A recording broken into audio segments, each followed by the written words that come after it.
Hey everyone, and welcome to another Kanoa Reviews, where we review games both new and old on all platforms.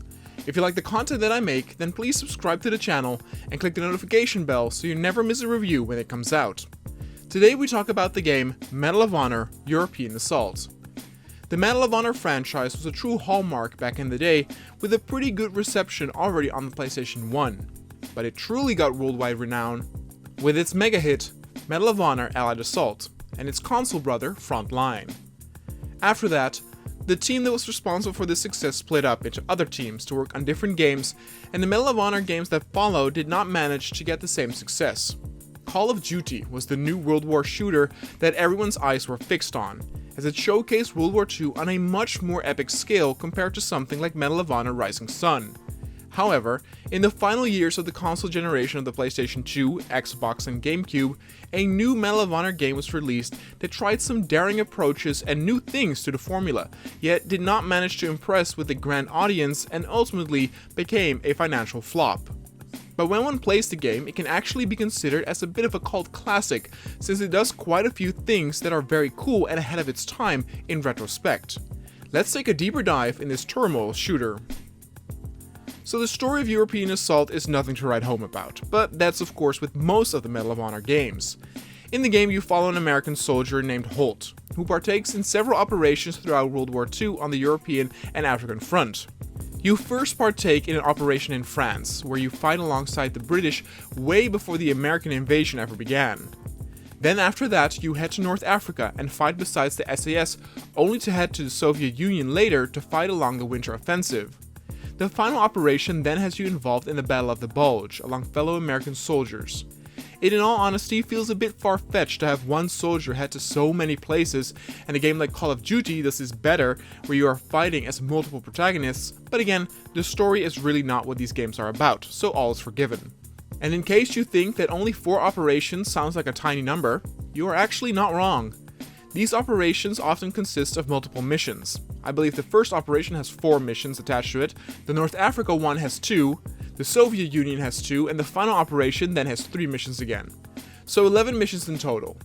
Now these missions are often also not that long and can be completed in 10 to 15 minutes, and you can easily complete this game in less than 3 hours, even on a first playthrough. It honestly is a bit of a shame that the game is so short, especially since earlier predecessors like Frontline or Allied Assault were longer. I talked about this before, but it almost seemed that more time and care was put into that one title than any other Medal of Honor game that ever came out afterward. Graphically, the game actually looks quite good, especially since many of the levels are these big open areas, and for the PlayStation 2 hardware to pull this off is nothing short of impressive. There are also a lot of units on screen at once, fighting with and against you. The one thing that might discourage some players from playing, I know it did this for me when I first booted it up, is the arcadey look where big cartoony icons float above dropped items like ammo, health packs, and grenades. Even older game entries like Frontline had ammo and health kits displayed very subtle by having them shown as soldiers' canteens, medic bags, or wooden boxes of ammo instead of a big obnoxious icon. This was honestly the biggest critique I had with the game, and it sounds weird to criticize it for something that sounds so small, but hopefully the footage will speak for itself with how big and obnoxious they are. If you want a more realistic or immersive experience like Call of Duty gave, then these icons are the worst. But if you are able to get over this annoyance, the game offers a great experience and a pretty epic shooter. It is very clear that by this time Call of Duty had become the standard in how World War II was portrayed, as everything this game does in terms of showcasing of scale screams Call of Duty. Almost every mission you are accompanied by a dozen or so troops fighting hordes of enemy soldiers. But the true strength of the game lies in its open level design.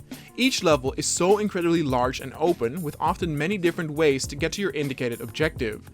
The second mission, during the French operation, which is where the game truly starts since the first is simply a short tutorial mission, is a perfect example of this. You head off your main battleship, and soon are in a fight at the docks with German soldiers straight ahead, and your main objective is to go through a courtyard in front of you and then head into a bunker to clear it out. But to your right is a warehouse, where you can also fight enemies in, and there are stairs that lead upward, and here you can complete a secondary objective by blowing up an AA gun, and then there's a boardwalk that leads around the courtyard and drops you off near the bunker you need to go through for the main objective.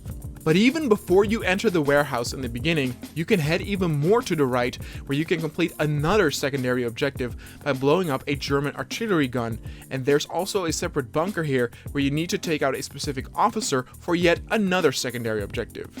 In later missions, many of these secondary objectives kinda are laid out to be along the route that you take to get to the main objectives. But in this first proper mission, you really need to go out of your way and explore the entire map to get all the objectives done, and this is fantastic. The first time I played this level, I did not even do the secondary objectives, and never even knew that you could enter the warehouse or move more along the dockyard. Having then to revisit this level and see all the content that I missed the first time was fantastic, and is something that this game did that was way ahead of its time. It can definitely be compared to something like Medal of Honor Airborne, but this game came out 2 years earlier and is therefore even more impressive. There are definitely a few levels that feel a bit more linear, more in the sense that you are guided through into a certain direction, but even here you frequently will fight in locations like courtyards or mazes in a bunker where different routes or flanking maneuvers can be taken. One of the Soviet levels has you, for example, fight in a farmer town during the night, and you can approach the fight in any way you want by moving through the buildings, staying on the streets, going around the outskirts, etc. The AI also does a good job of positioning themselves compared to where you are, and make no mistake, this game will definitely kick your butt in its later levels. The secondary objectives with killing a high-ranking officer is something that is included in each mission, and these fights are brutal, with these sort of mini-bosses being able to kill you in mere seconds and them having a lot of HP. This is yet another thing that makes the game feel a bit arcade-like, with these unrealistic super soldiers that can take 30 bullets for no good reason. What's even more arcade-like is a way of dealing with these enemies. See, by getting kills, you will slowly fill an adrenaline meter, which, if activated, will slow down time, make you invulnerable, and give you unlimited ammo for 15 seconds or so.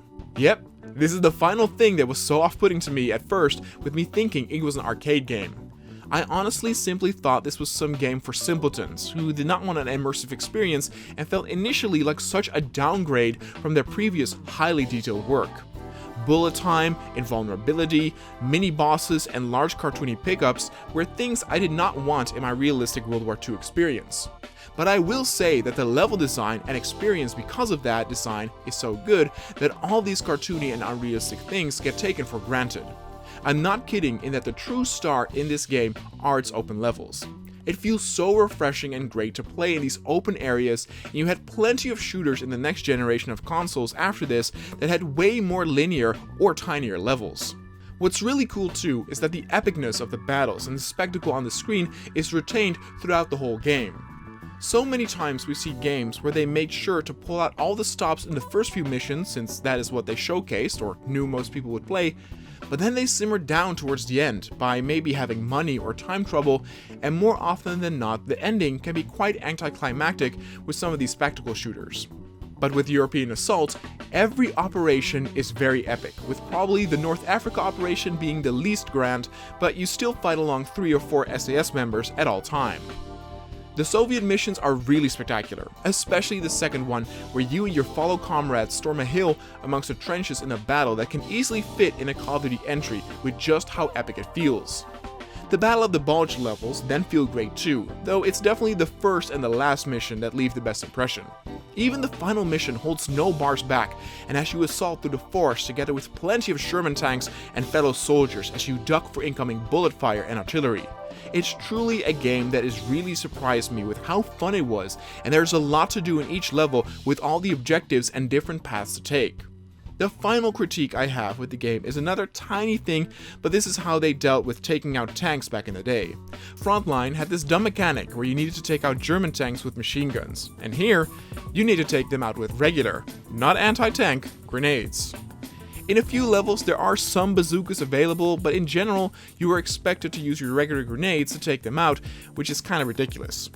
But all of these are pretty minor, more nitpicky things, and overall I just really can say that I can wholeheartedly recommend this game for fans of World War II shooters, and even those of the more realistic or immersive ones. It will definitely ask a few minutes of you to get adjusted to the initial arcadey feel, but if you manage to put yourself past that, you will truly have a very satisfying game ahead of you, which unfortunately isn't very long.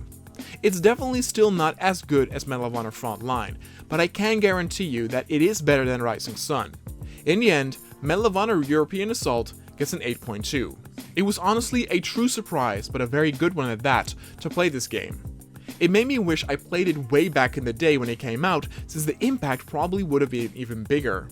Now I have already reviewed Medal of Honor Airborne on the channel, so if you want to see that video, please check it out. All there's now left to do is Medal of Honor Vanguard, which was the Airborne equivalent for the console. Let's see if I can get a review of that up on the channel soon as well.